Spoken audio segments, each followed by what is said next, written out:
एक लड़का था आरव, पढ़ा लिखा, अच्छी खासी डिग्री थी, लेकिन किस्मत उसकी ऐसी रूठी कि कहीं नौकरी नहीं मिल रही थी। उसका दिल फिर से बैठ जाता है।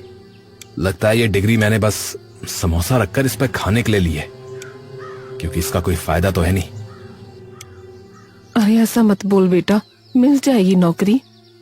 उसकी माँ उसे समझाने की कोशिश करती कि वक्त खराब है पर बीत जाएगा, मगर उसके भीतर की बात कोई नहीं समझ पाता था। वो अंदर से हर दिन थोड़ा और टूट रहा था। उसके अंधेरे भरे जीवन में उसकी माँ के अलावा एक ही रोशनी थी, सिया। उसकी एक मुस्कान से आरव को ऐसा लगता कि दुनिया अभी पूरी तरह बर्बाद नहीं हुई। वो महीनों से मन में एक सपना पकड़े बैठा था, नौकरी मिलते ही अपने रिश्ते की बात करेगा। यार बस एक नौकरी मिल जाए, फिर मैं उसके घर जाऊंगा यार सीधा। अरे नौकरी आ जाएगी यार, लड़की तुझे चाहती है, बस उसके बाप को साबित कर दे कि तू जम चुका है और क्या। लेकिन लड़की के पिता का फैसला पत्थर की तरह अडिग था। पहले जम जाओ फिर बात होगी। उधर घर की हालत बदतर होती जा रही थी। कर्ज ऐसे बढ़ रहा था जैसे कोई अदृश्य बेल उसके गले में लिपट रही हो। घर की हालत दिन पर दिन ऐसे गिर रही थी जैसे कोई पुराना मकान बारिश में गल रहा हो। शांति जब घर के खर्चे का हिसाब किताब करने बैठी तो उसके हाथ कांपने लगे। अरे बेटा ये देख, इतने पैसे, हम कब तक ऐसे चलेंगे? कब तक उधार, कब तक इंतजार? माँ मैं कोशिश कर रहा हूँ माँ, मैं रोज 50 जगह जाता हूँ, पर क्या बेटा, पेट तो इंतजार नहीं करता।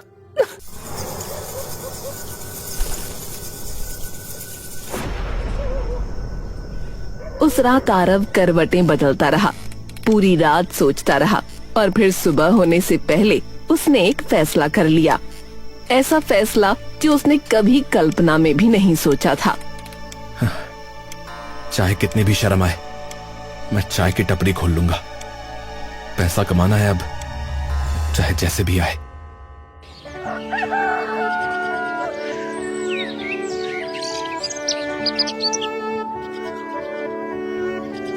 पहले दिन आरव चाय बनाते हुए घबरा रहा था।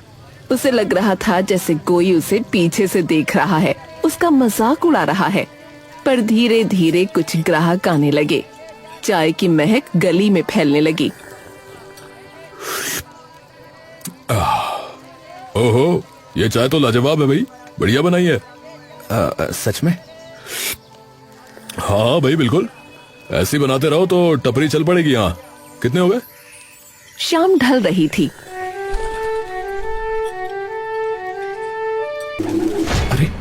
अरे इससे क्या हुआ? ओहो, अरे इसके पैरों में तो मांझा उलझ गया है।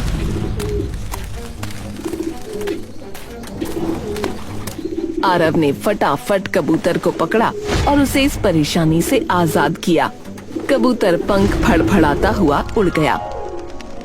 अरे आसमान में क्या देख रहे हो भैया? अरे इधर आओ, चाय दे दो मेरे को। हाँ भैया, आता हूँ।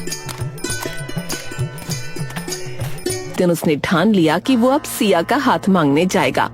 उसे लगा कि उसकी मेहनत देखकर रघुवीर सिंह शायद मान जाए। हाँ, आज जो भी होगा साफ साफ होगा। मैं फिर डर कर पीछे नहीं हटूंगा।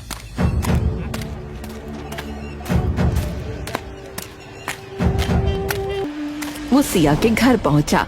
दरवाजा खुला, सामने रघुवीर सिंह खड़े थे।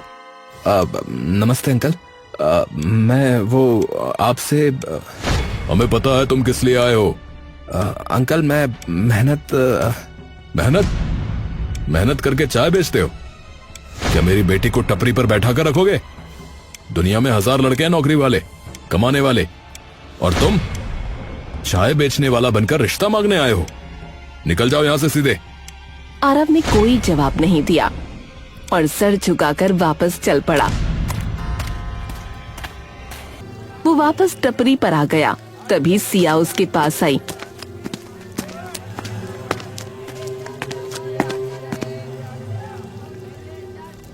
आरव ये लो, इस पाउडर को चाय में डालना, इससे चमत्कार होगा, लेकिन किसी को बताना मत। लेकिन ये है क्या और क्यों? बाद में मिलती हूँ, बाय। वो कुछ बोल पाता इससे पहले ही सिया मुड़कर चली गई। उसे बड़ा अजीब लगा। क्या है ये? पहला ग्राहक आया, रिक्शा चालक, जो अक्सर उधार चाय पीकर चला जाता था। अरे भैया आरव, अरे एक कड़क चाय दे दो भैया। हाँ हाँ, अभी बनाता हूँ। उसने कप बढ़ाया। ग्राहक ने पहला घूंट भरा और बोला, अरे अरे ये चाय, अरे ये तो जन्नत है भैया। अरे आज तो दिल जीत लिया तुमने भाई। हैं? और हाँ सुनो, ऐसा है पैसे कल दूंगा है? अरे अरे, ये ना करो, अभी दे दो। तुम वैसे भी बहुत उधार करते हो भाई। अच्छा चलो ले लो भैया ले लो। तुम भी क्या याद रखोगे हाँ कि किस रिक्शे वाले से पाला पड़ा था। हर कोई चाय पीकर जैसे उसके वश में आ जाता। सब उसकी हर बात मान रहे थे। दिन चढ़ते चढ़ते भीड़ इतनी बढ़ गई कि टपरी पर खड़े होने की जगह नहीं बची। भाई, क्या नुस्खा है तुम्हारे पास इतनी बढ़िया चाय बनाने का है? क्या सच में ये जादू है? आजमा कर देखता हूँ। दोपहर में वो अपनी माँ के गिरवी रखे हुए कंगन छुड़वाने दुकानदार के पास पहुँचा। उसने चाय का कप सामने रखा। आदमी ने घूंट लिया और आरव बोला, देखो, ऐसा मेरी माँ के कंगन दे दो, बिना कुछ बोले। हाँ। दुकानदार ने बिना कुछ कहे कंगन दे दिए। धन्यवाद। एक दिन आरव बोला, अरे बाबा, रोज आते हो आप, चाय तो पीते नहीं, कुछ चाहिए क्या? अरे बेटा, जादू कभी मुफ्त नहीं आता, इसकी कीमत होती है समझे। क्या मतलब? जिस दिन समझेगा उस दिन देर हो चुकी होगी। सब मिल रहा है, बस वो नहीं। पर क्यों क्यों? अचानक उसके मन में एक विचार चमका। हाँ, अगर ये पाउडर किसी का नजरिया बदल सकता है तो रघुवीर सिंह का क्यों नहीं? मुझे बस मौका चाहिए, एक कप चाय और मेरी दुनिया बदल सकती है। कई दिन आरव मौका ढूंढता रहा। आरव धीरे से उनके पास गया।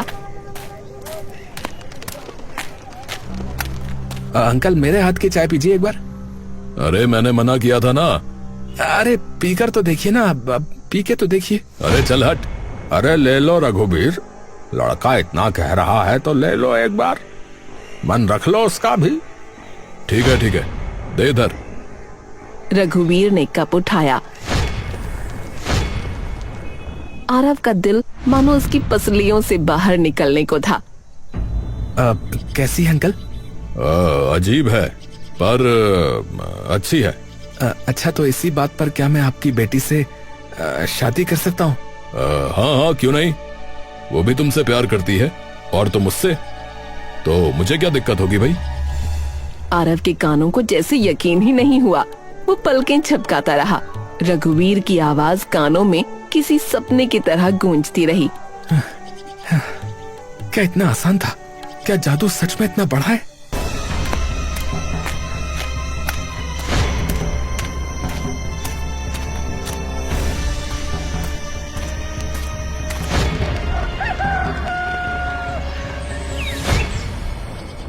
अगली सुबह वो पूरे उत्साह में सिया के घर गया। उसे लगा था कि आज वो पहले की तरह खुलकर उससे बात कर पाएगा। उसे सिया से पाउडर का छोटा रहस्य भी पूछना था। सिया, तुम्हारे पापा फाइनली हमारी शादी के लिए मान गए। देखो ना, मैं तो बहुत ही खुश हूँ। पर वो पाउडर जो तुमने दिया था, आखिर वो था क्या सिया? कौन सा पाउडर? तभी अचानक एक तेज सफेद रोशनी दोनों के सामने फटी। इतनी तेज कि आंखें बंद करनी पड़ी। उस रोशनी में से एक परी सामने आई। डरने की जरूरत नहीं आरव। हाँ, तुम कौन हो? तुम कौन हो? उस रात जो तुमसे मिली थी वो सिया नहीं, वो मैं थी। क्या? तुम्हारी प्रेम कहानी देखकर दुख हुआ था, इसलिए मैंने तुम्हें जादुई पाउडर दिया। पर क्यों? ऐसी परेशानियां तो लाखों लोगों के साथ होती हैं। क्योंकि तुमने मेरी मदद की थी। मैंने मदद की? मैंने कब मदद की भाई? कुछ दिन पहले तुमने एक कबूतर को बचाया था, वो मैं ही थी। क्या? हाँ, और इसीलिए मैंने तुम्हें ये जादू दिया।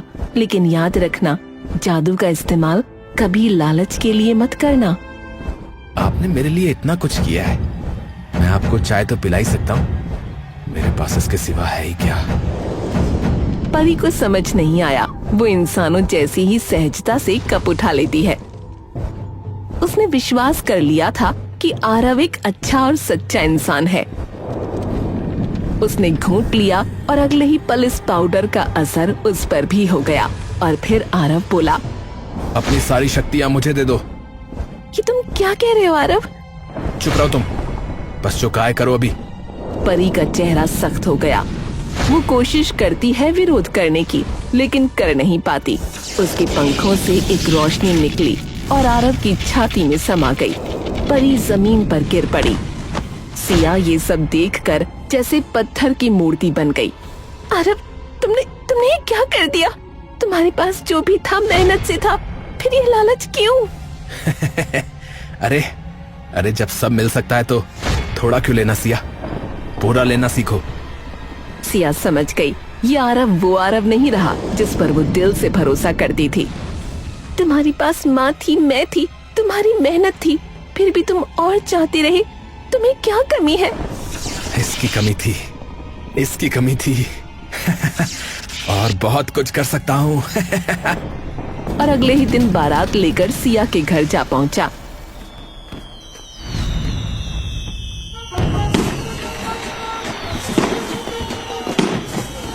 हाय हाय पीछे बाराती, आगे बैंड बाजा, हाय हाय आए दुल्हे राजा, गोरी खोल दरवाजा, हाय हाय। तुम आ गए, आखिर ये दिन आ ही गया। हमारे यहाँ की रस्म है, हम दूल्हे को दहलीज पर हल्दी वाला दूध पिलाते हैं। ये लो आरव। हाँ लाओ। अरे ये तो चाय है। सिया का चेहरा एकदम बदल गया और वो बोली, मैं कल तुम्हारी टपरी पर गई थी और वहाँ से वो पाउडर ले आई। पाउडर ले आई? पर क्यों? ताकि तुम्हें सबक सिखा सकूं। जादू का गलत इस्तेमाल करने की सजा बहुत बड़ी होती है आरव। ये तुमने क्या किया सिया? ये तुमने क्या किया? मुझे धोखा दिया। परी ने छड़ी घुमाई और अगले ही पल आरव की पूरी दुनिया टूट कर गिर गई।